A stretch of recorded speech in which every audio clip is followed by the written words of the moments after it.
Welcome to the Personal Development Mastery Podcast, your weekly dose of inspiration and growth. Welcome to the Personal Development Mastery Podcast. Today I have the real pleasure to be speaking with a marketing and business consultant who is helping entrepreneurs learn the fundamentals of marketing to get their business known to the world. He is a knowledge broker. He recently hosted an international entrepreneurship conference, and he has also raised over $800,000 for charitable organizations across Australia and New Zealand. So, Cameron Arsenault, welcome to the show. It's a pleasure to have you here. Good. Thanks so much for having me. I'm super glad to be here, be talking to yourself and to your listeners. That's fantastic. Cameron, I wanted to start just by giving us a brief introduction about your journey, and mainly what I would like to focus on is any key defining moments along your journey in terms of, personal development or milestones. Yeah, no, perfect. So I guess for me, kind of where that personal development journey really started was in university. So up until that point, followed a very typical path for most people. Went to school, chose a profession. I chose to study to become an engineer. So I was in university for engineering, and what really shifted and started the journey for me was I read a book that probably maybe yourself and a lot of people listening have read, called Rich Dad, Poor Dad. Yeah. So that's really what kind of opened the world up of personal development for me. So once I read that book, started looking a lot more into entrepreneurship and personal development, and just really kind of flourished from there. So much so that by the time I graduated university, I knew that I wasn't going to be using the degree I just received. I'm going to be following that path. So, following that, I started up a startup with some of the guys that I graduated with. And like some startups, that one didn't work out, but kept kind of building from there. And it was a really great learning experience for me, which is really important. And then one of the other big shifts is once that kind of fell through was I actually moved to the other side of the world, moved over to Australia. And there as well, again, in the kind of essence of personal development, I knew that there's some skills that I needed to learn in order to be successful as an entrepreneur. And one of them being sales and marketing, right? So I actually joined. So that was the other big thing for me, was push myself outside my comfort zone to actually join and to do face-to-face marketing and face-to-face sales. So that was a really big thing for me in terms of building that skill set. So I'd worked there for a little bit, and then probably one of the other, I guess, as you call it, like a defining moment was whenever I actually had moved overseas was living in Asia, and was starting up an e-commerce business. And one of the things there I realized is, now I knew sales and knew how to do that in a face-to-face environment, but that online was very different, and didn't know how to do that in marketing. So that, a lot of people maybe have heard before where, if you build it, they will come, right? Unfortunately, that's not how it works, right? You can have the best online story, you can have the best story, but if no one knows about it, then they're not just going to organically find you. So that's one of the big realizations for me. And then really realizing whenever that store didn't work out because I didn't know how to market it effectively, that I needed to dive deep into marketing and how to do that online and how that kind of whole thing works. And so that's been the journey for me for the past couple of years, is to really dive deep and learn those fundamental skills and put them together with the skills that I built in the face-to-face environment in terms of persuasion and how to speak to people and get them to want to take action. So that's kind of been my journey for the past few years, and it's been fun so far.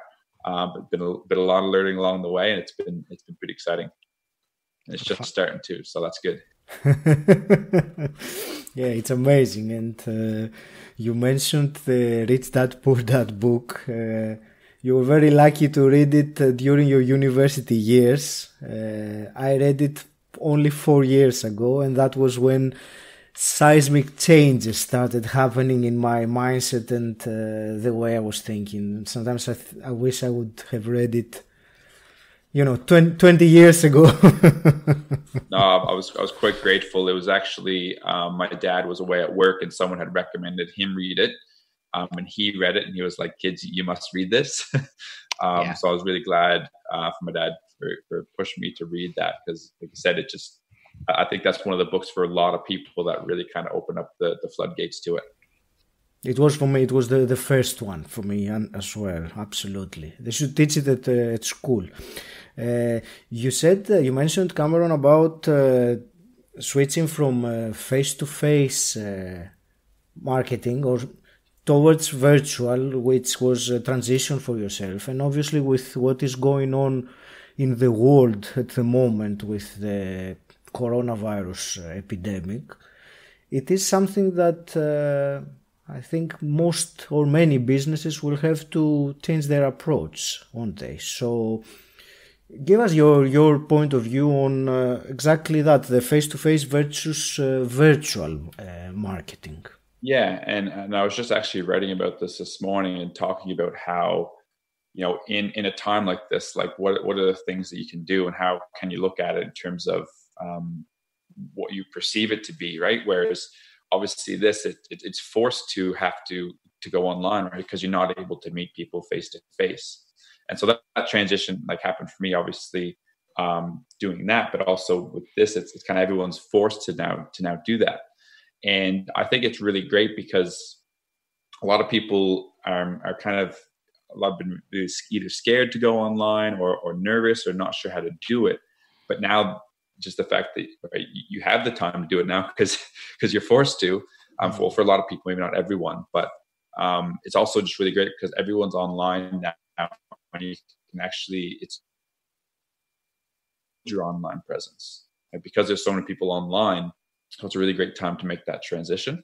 Mm-hmm. And I think at the end of the day, it's for businesses that weren't typically online beforehand.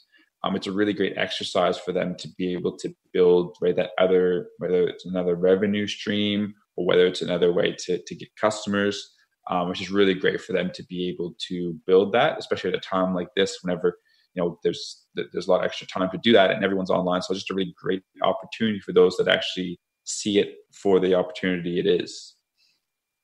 That's great. I was reading this morning.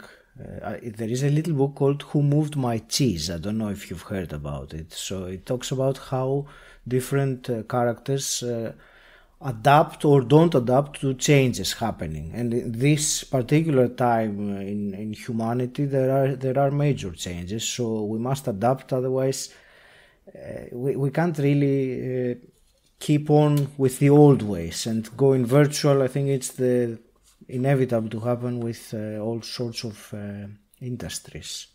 Yeah. There was something that got my attention when I was doing some reading about you, about your passion about marketing. It was about what you would like to get people's businesses known so that they can make an impact. So that's what I wanted to discuss to you about, the making an impact. But because, for many people, the purpose of a business is making money, not making an impact. So what's your thoughts on that? Yeah, and that's one of the big things where, because I think generally most people that are in business, right, they do want to make an impact, but they don't see how they can do that. And also to have a business to make money, right? And I think it's actually, and it's coming from a marketing perspective as well, it's actually better to have both, right? Because when you really break it down, a lot of businesses that are really successful, when you look at it, it's because they have a really great story, right? That's essentially what marketing is, right? Is being able to tell a really good story that engages your prospects and gets them to want to do business with you. Now, of course, you also need to have, a great product or great service to back it up. But again, it's not the build it and they will come, right? You need to have the great product or service to begin with, but you also need to be able to get the message out there and to get people to engage to a point where they want to actually do business with you. Mm-hmm. Whereas if you have something like you also have the impact side of your business, because like I said, I think at the end of the day, most people generally are good people and want to have some sort of impact. Now, it can be very different for different people, right? Whereas some people might have a passion for the environment, some people might have a passion for helping the poor people or the sick people in their community, right? There's lots of different ways you can do that, and it's totally up to yourself what you're passionate about, what you want to leave kind of as your legacy. But if you kind of integrate that with your business, it also allows you to one, it allows you to feel more fulfilled, right? Because you're actually making impact as well, not just making money, but also, right, because you have that aspect to your business, you're also able to tell a much better story, and that's what's gonna help you engage, right, your future prospects or customers or clients, right, and actually engage them with your business thing. And one of the other benefits of it as well is I think it kind of creates what you may have heard of before is called raving fans, right? People that are advocates for your business because they just love what your mission is and what you're trying to do and what kind of impact you're trying to make, and they love your product and your service. That allows you to create those kinds of fans more easily as well. So that's one of the things that I think is that I'm really passionate about is, don't get me wrong, I'm not against making profit. I think that's an important part of the business. You need to have both of them. But a lot of people don't realize that you can have both of them, and you just need to find a way to balance both aspects of it. Mm-hmm. And you have to put that message of impact into your marketing message as well, don't you? Yeah, like I said, and that's part of it. Like I said, it's not like you can't go too far on either side, right? It's kind of like look at the impact, and right, that's kind of a lot of times it's kind of the bigger picture. It's kind of the big vision, however many years or months out. But you also need to have kind of what's happening now in terms of, what's the impact now? Well, that's the great product and service, right? So that's still a big part of it, is what you're providing. Also that kind of bigger vision, bigger mission behind it. So it's just different tools that you can use in your marketing. So I think it's definitely a great one that a lot of people don't utilize effectively. Mm-hmm. Cameron, what kind of businesses or entrepreneurs you work with? Is it some specific type, or could it be from all sorts of niches? Yeah, so it could be generally from all sorts of niches. So essentially I just released kind of our flagship program called Mission Driven Marketing. And what that is it really helps people kind of develop the basics of their story and how to kind of build that, and some of the marketing aspects of it as well. But really the basis of it is just to be able to build a really great story around your business, so that you can go out there and you can tell your story and you can engage your new customers and your prospects. So really that it can come down to kind of any kind of entrepreneur, because it's one of the universal things, right, with marketing. Even if you don't think your business is in marketing, right, you are in marketing one way or another. In order to get the word out there about your business. So it really can cater to a wide range of entrepreneurs. Obviously, for myself personally, are interested in people that do have that desire to make an impact with their business as well. Obviously, people that don't would still probably benefit from it, but it's really for the people that, they have their business, they want to be successful, but they also want to leave, kind of like a legacy or have some kind of impact. Like, so whatever it is that their passion is. Mm-hmm. Sure, that's great. Let me ask something slightly different now. I want to ask you about self-education, and of course the Knowledge Broker Blueprint, this phenomenal course by Tony and Dean, which we are both members of. So tell me your experience with this, how you benefited from it. And then I will ask something slightly different about that. Perfect. Yeah. So, like you mentioned, really, really great program, built by a couple of the best in the industry. Yeah. So it really, it's for people that are in self-education, it's really great to have that kind of all under one roof, essentially, right? There's so many different aspects of the course, right? From the belief system to the marketing, to how to run events. All those kinds of things are all in one place. So it's really great in terms of, like they said, the whole decades into days.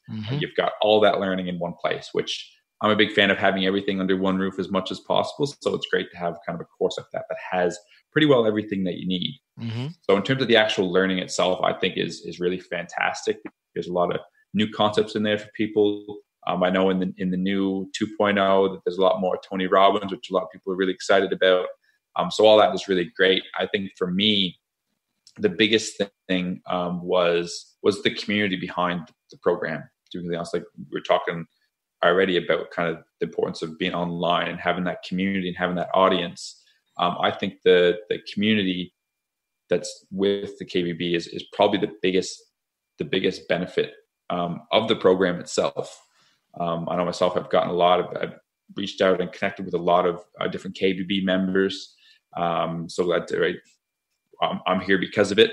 Absolutely, yeah. I think the community itself is probably the biggest benefit of the program, and being able to connect, because for a lot of entrepreneurs, especially first starting out, especially people, like in the types of businesses that the KBB brings together, right? People that are consultants or people that are coaches or people that aspire to be one of those things. A lot of times it's a pretty lonely journey, right? It's not like people are building out a business and having big offices and having lots of employees. You're not building out that kind of business. It's a different kind of business, one which the journey itself can be pretty lonely. So being able to connect with other like-minded people in the group, I think is a really great. It is the biggest benefit that you gain from it. So that's been my experience with it so far. I totally agree with you. It's over 30,000 people now, and the number keeps growing, and there is so much support there with anything, any challenges. It's like a family, as they say, a very big supportive family. Absolutely. And Cameron, as a result, if I'm not mistaken, as a result of the KBB course, you organized and ran a virtual summit, which was, an environmental and entrepreneurship summit. So I would like you to tell us about this. Yeah, so I joined the KBB program when it first got released. So last, was it May, I believe? May 2019. Mm-hmm. For me, it was really just kind of starting out on this journey, right? I didn't have a previous coaching business or consulting, or I hadn't taught many things to people before in that sense. But one of the things I was trying to figure out, well, what am I passionate about? What do I want to make an impact on? And how am I going to do that, right? Because I don't have the experience. I don't have that much experience personally yet. And that's one thing. So I was exploring different options, and really came across this format of a summit, right? Where they talk about in the course being a knowledge broker for someone else, right? Like how Tony was for Jim Rohn. So with this virtual summit, essentially it's a very similar concept where you're brokering someone else's knowledge, but you can actually do that at scale in terms of I had 13 experts that I interviewed on as part of that summit. Mm-hmm. So came across that kind of format and was really like, this is a really great format. I'm going to try to, I'm going to set up and run one of these. So I think that was, just a month or so after the program, I set that as a goal to run one in September. And then essentially just started kind of reaching out to people. And essentially, I think it's a really great format still. One, because with the state of the environment right now, with the coronavirus and so many live events being canceled and probably will be for the rest of the year. Mm-hmm. It's really a great time to run an event like that, right? Where you can actually go online and you run an event with multiple people with different audiences. And I think it's just a really great opportunity to do that. And I thought it was also a great opportunity. The reason why I decided to do that was because you can connect with so many experts in the industry that you want to get into, right? For me, it was really about getting into the industry of one was marketing, but also of how to make an impact and how to do that.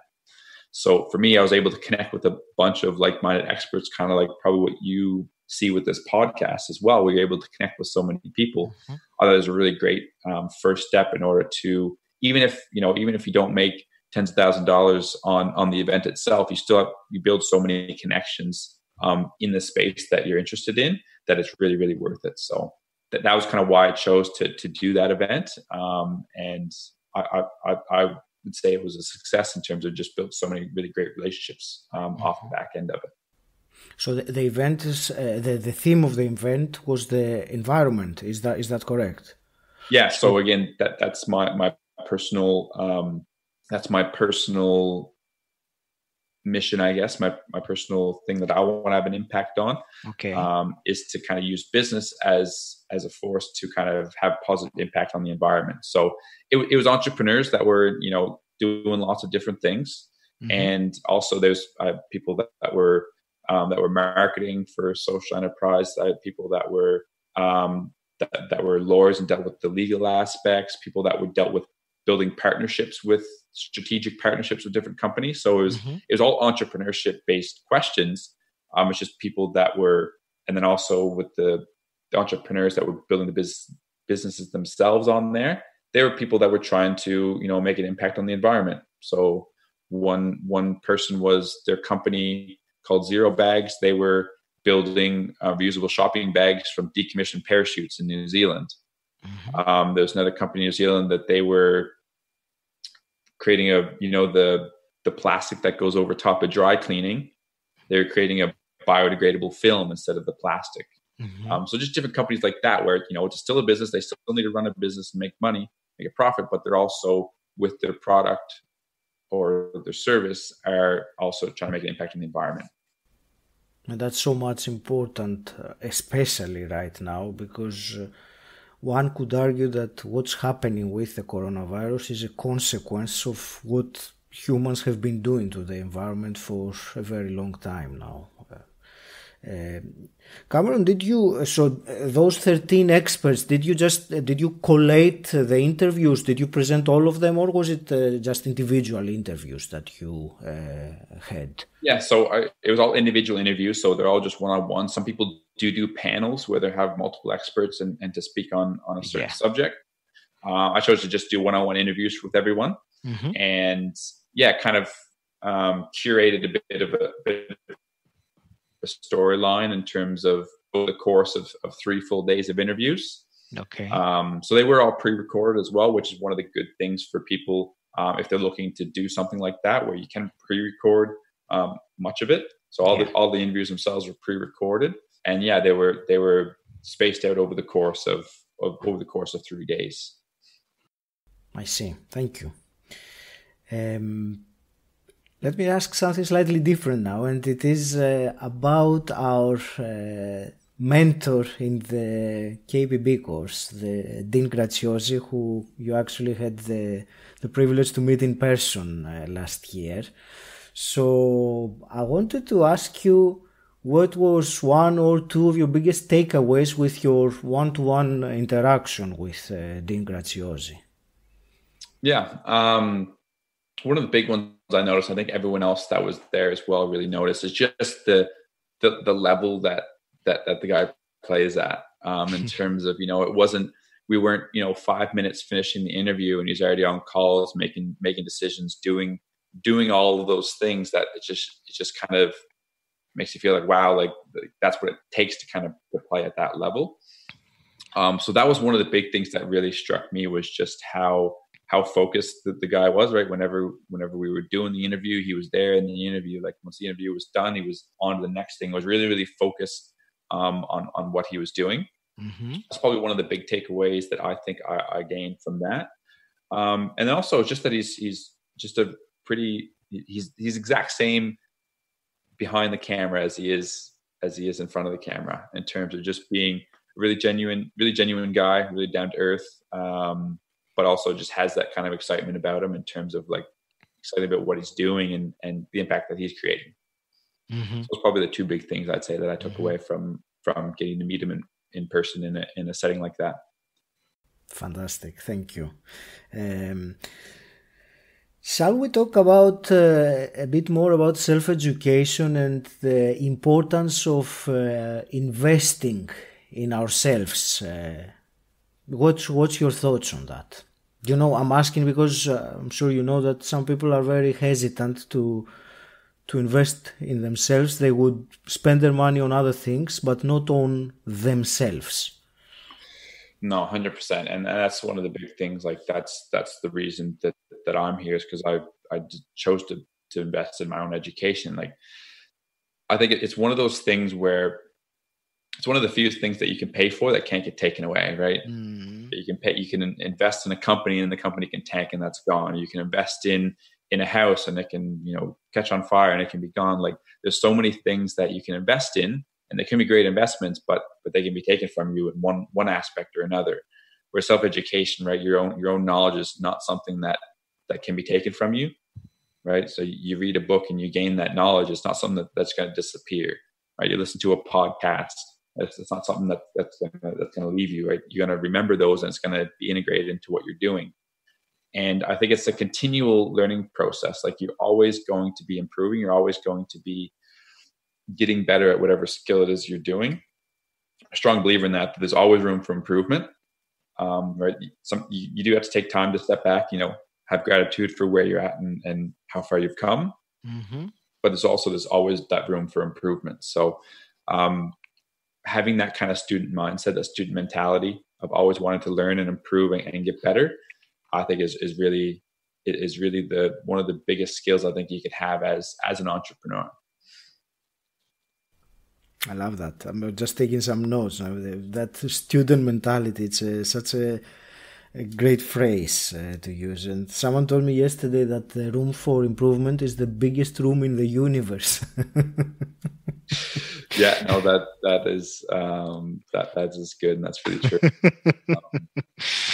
And I think that it just reminds me, I guess, of one of those things where you always like, right, your level of success, right? The level of success that you have right now is the level of your skill set, right? So if you want to have more success, then you need to increase your skill set. So it's pretty straightforward. Like for people that are wanting to, right, they're not where they're at yet. They're not where they want to be yet. They haven't had the results that they want yet, right? It's just a matter of, right, it's the harsh truth, but you haven't had the results yet because you haven't gained that skill set yet. Right. So once you're ready for that next level of success, next level of results, mm-hmm. you'll achieve that whenever your skill set is ready. So the one way to do that, best way to do that is self-education, right? Learning from experts that have been there before, learning. There's so many, and that's the thing, is so easy to do now in terms of, easy access. In Amazon Prime, you can have a book on your doorstep the next day if you want. Mm-hmm. So you have books, you have podcasts, you have online trainings, you have programs online like KBB. Right? There's so many different avenues to do it. YouTube how-to videos, like, can't imagine the amount of time that I've spent on YouTube, like looking up different videos and figuring out how to do things.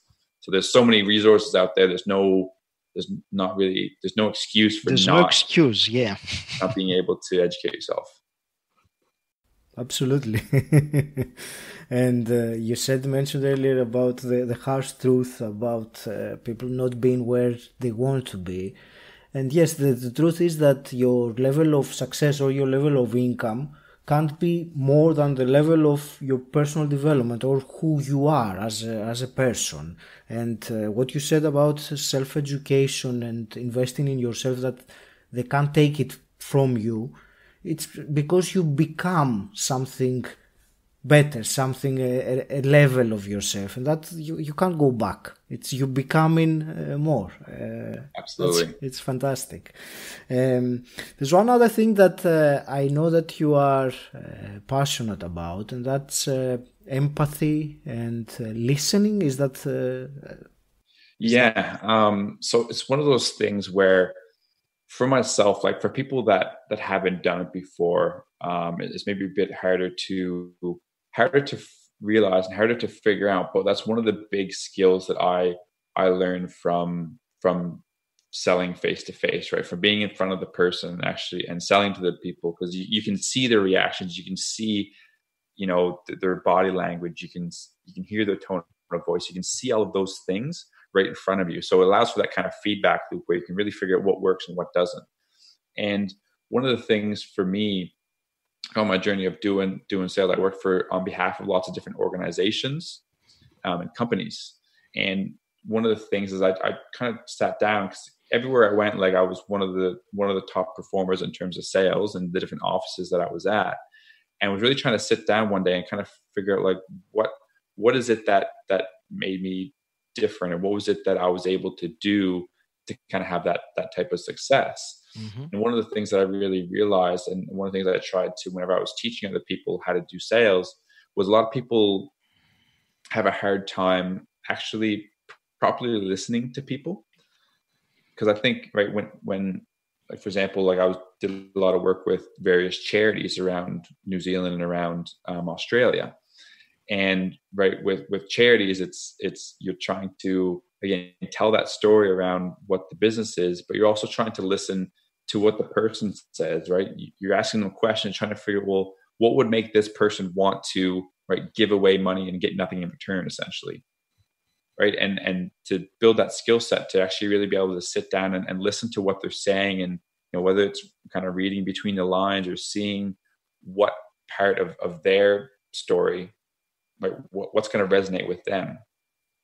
So it's one of those skills that I think is really tough for a lot of people, and unfortunately, it's to properly listen to someone is really tough.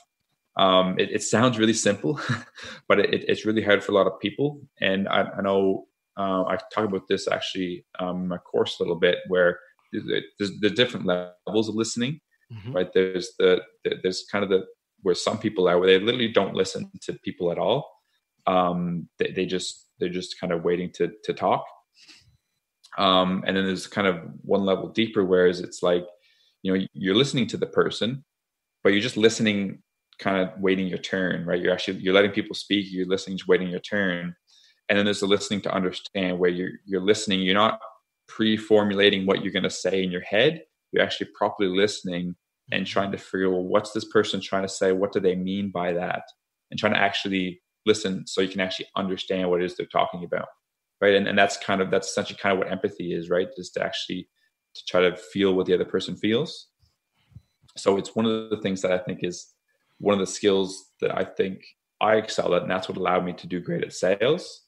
It was to actually properly listen to people and to kind of have empathy for their position, and figure out, well, why is it that they're saying that, or why is it that they feel that way? So that's one of the skills that I think is really crucial for people to, right? It's going to help them with their marketing. It's going to help them with their business. It's going to help them in a lot of different ways. So I think it's one of the skills that if people can learn that skill, I think it's really, really, really, really critical. Certainly is. Thank you for that. And I liked the way you categorized the listening. Many people just listen in order to respond, and while they're listening, their mind is thinking, "Oh, I'll say this, I'll say that," which kind of beats the point. It kind of happens subconsciously, right? Whereas people aren't conscious about it, so that's what they're doing without even thinking about it. Is they're not really trying to understand. They're just, like you said, listening to respond. So.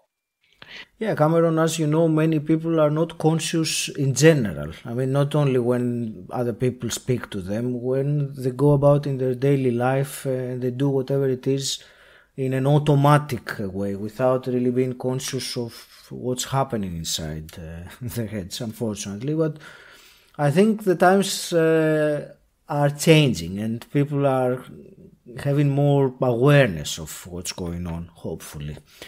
And one of the things, I guess, as well, with the situation around the world right now, it's not like it's a positive situation, but one of the positives that can come from it is people are becoming a lot more aware of the situation around them and actually pay attention to those things. So it's one of those kind of silver lining things, right? Whereas the circumstance itself isn't great, but unfortunately, sometimes that's what it takes is a circumstance like that to get people outside the comfort zone to actually make that development improvement and like I said, be more conscious about it.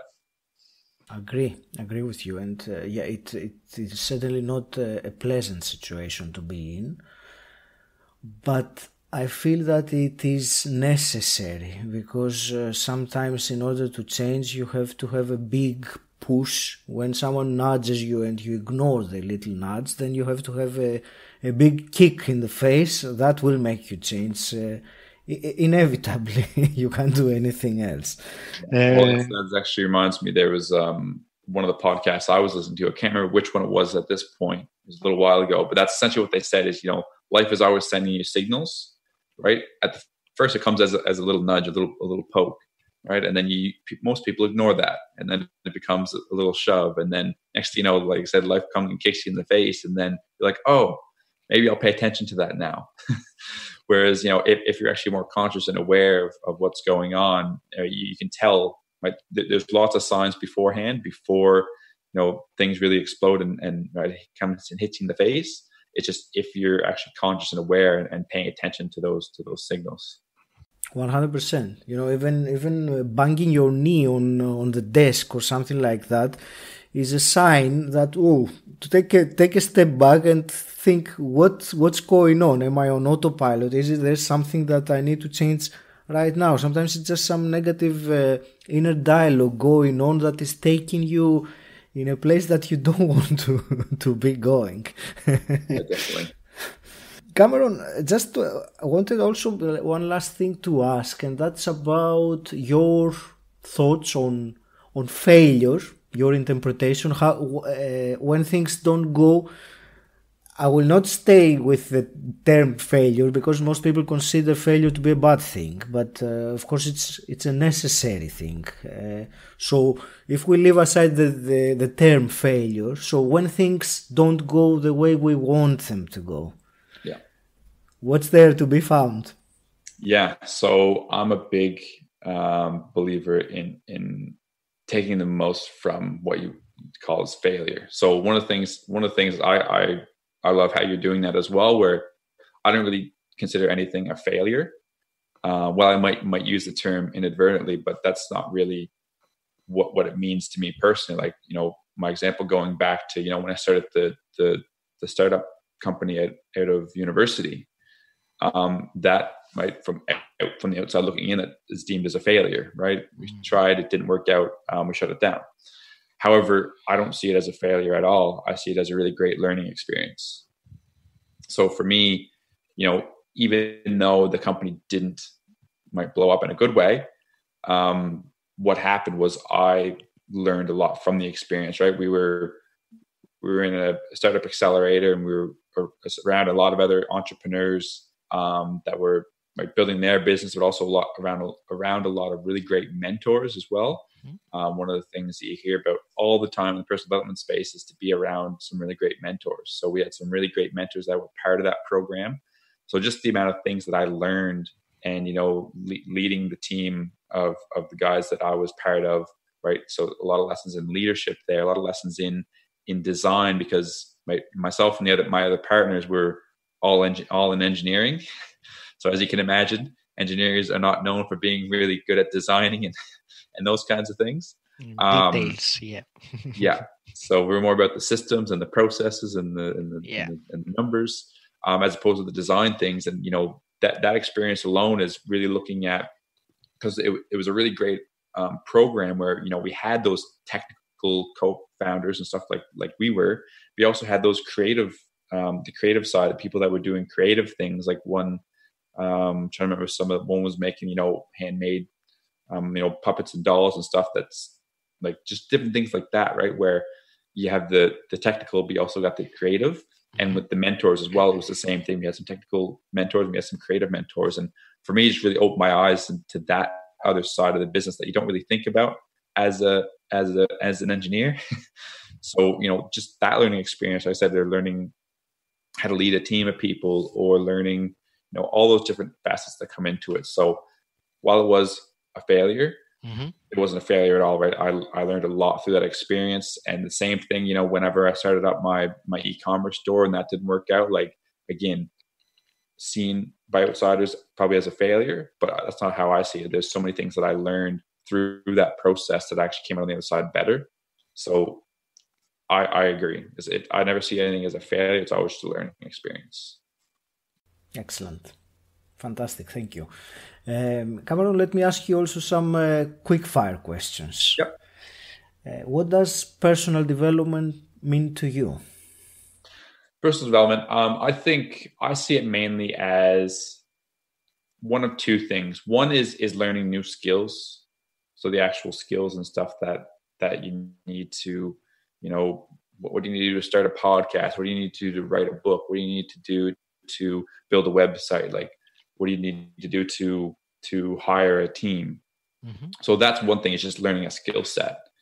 And the other thing is changing your mindset. So, right, looking at right? What are different ways that you look at the world? How do you be more mindful of what you're doing? How do you kind of build some of those, maybe like the soft skills, like, in terms of how do you think about your relationships with people or with partners, like all those kinds of mindset things that it's harder to put your finger on those ones, right? Of course. But it is tangible. Like you know when it happens in terms of being able to change your mindset and your outlook on a certain concept or on life or on business or on yourself. Awesome. If you could go back in time and meet, say, your 18-year-old self, what's the one piece of advice you would give him? I think one of the biggest things for me, well, I was 18, so still about 3 or 4 years before I read Rich Dad Poor Dad. So I'd probably tell him to read that right then, to start it off a bit earlier. But one of the other things as well is to look at reaching out and building relationships and to getting outside of your comfort zone a bit more. So for me, one of the things that I realize is, part of it might be, being that engineer kind of mentality. Part of it just being more of a shy person, especially growing up. Yeah. But in terms of, I always want to be that person where you just kind of be in your own little bubble and, build something that's great and just be worried about that. But one of the things I realized, and it took me a couple failed attempts, a couple learning experiences later to figure out, but to really to have the success that you want, you're going to need to reach out and build relationships with a lot of other people, right? That's how you get the word out there. That's kind of why marketing becomes something that I'm passionate about and help people achieve, because that's one of the things that I knew that I lacked when I first started. So really the program stuff that I'm making is kind of for my younger self. But it's to really, so I guess one is Rich Dad Poor Dad if you haven't already, and two is to learn how to reach out and to build relationships with a lot of other people. Mm-hmm. Don't do it inside your own little bubble. Yeah. If you had a magic wand and you could wave it and change something in the world as it is today, what would that be? I think that, and this is, so it's kind of like that. That's kind of what my mission is. So what my response to that would be was that the companies and the people, the entrepreneurs that are the most successful, right, in business and in life are going to be the ones that are making the biggest impact on the world.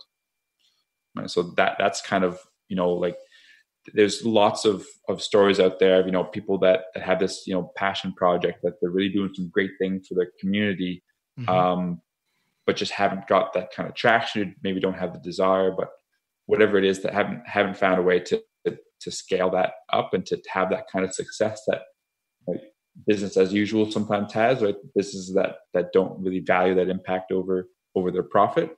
Yeah. What I would love is to see that businesses that are having the biggest impact on the world, that may change people's lives, making them better, are the ones that are the most successful. Sure. Is there any big aha moment you've had the last year or so that you wanted to share with us? Yeah, so I think this really plays really well into what we were talking about, life kind of giving you those nudges and then maybe a push or two, then it kind of hits you in the face and then you gotta pay attention to it. So for me, this was actually just about a year ago, probably a couple of weeks ago. It was about exactly a year. And I had been, still like learning stuff with personal development and still doing all of that.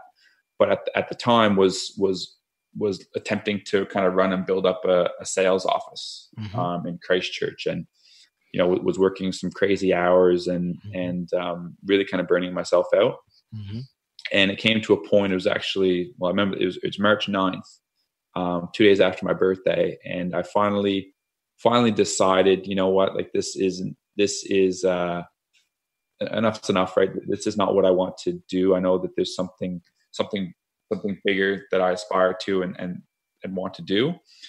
And so I made the decision that morning that's okay. I needed to have a change in direction here. Right, this isn't working. This isn't what I want to do. And it's just kind of that whole fate thing was literally.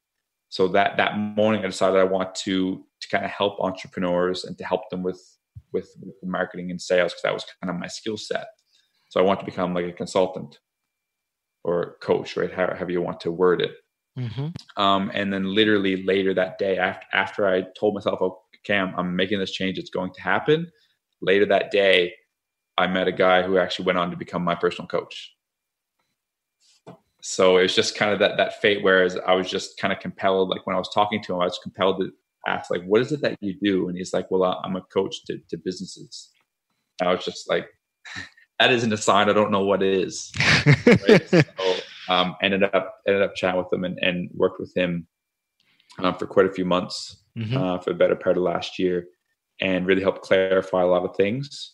Mm-hmm. So that was probably the biggest aha moment was, once I finally decided to pay attention to those signals, stuff started to happen, right? I met him, and then went on from that, then got KBB shortly thereafter, and just kind of kept piling on the momentum. But it really started with making that decision of, I'm not accepting this, or I'm going to make this happen, or whatever your decision is, to just make it. And then it's funny how things just kind of fall into place.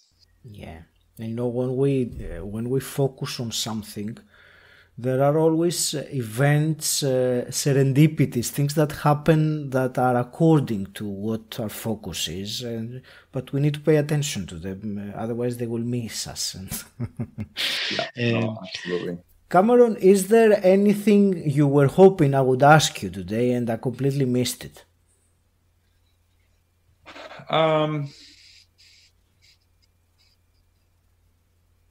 Don't think there's nothing that comes to mind.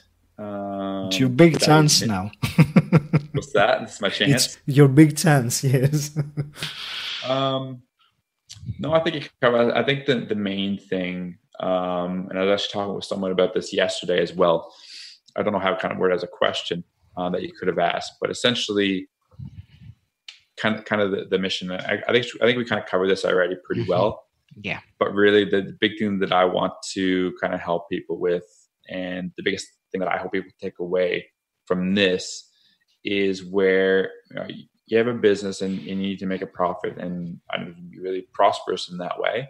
But I think there's also the impact side of things, right? Where you can use your business as a platform to make an impact on, like I said, whatever it is that you're passionate about, whether it's help people in your community, whether it's, feeding hungry people, whether it's making an impact on the environment, whether it's giving people access to clean water around the world, like whatever your passion is, there's a way that you can integrate that into your business, and it's not a matter of either or, it's a matter of having both, and it actually makes you more successful to have both.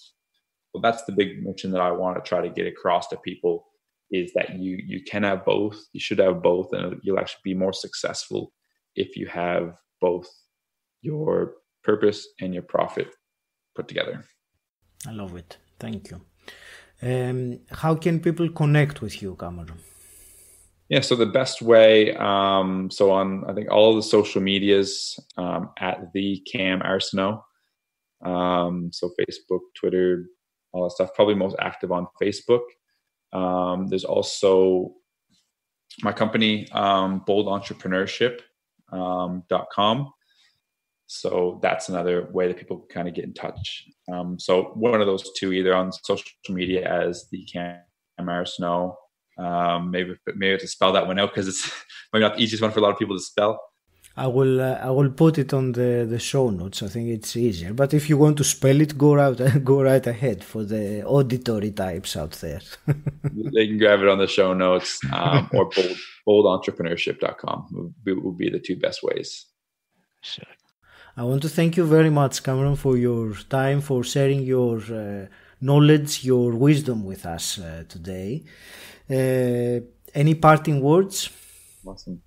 No, thanks again so much for having me. It's been a pleasure to jump on here and hopefully kind of have some kind of impact on your listeners. Mm-hmm. In terms of parting words, I think there's nothing super special in terms of tips or tricks to kind of give people.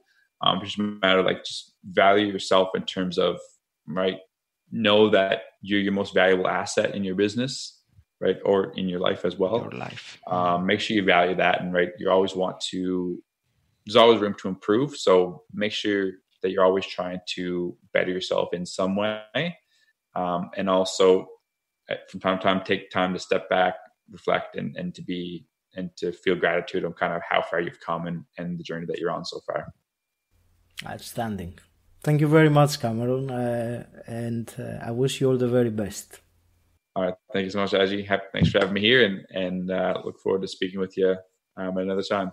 Thank you. Thank you very much for listening. Please take a moment to subscribe, rate, and review this podcast on iTunes, Spotify, or Stitcher. And until next time, stand out, don't fit in.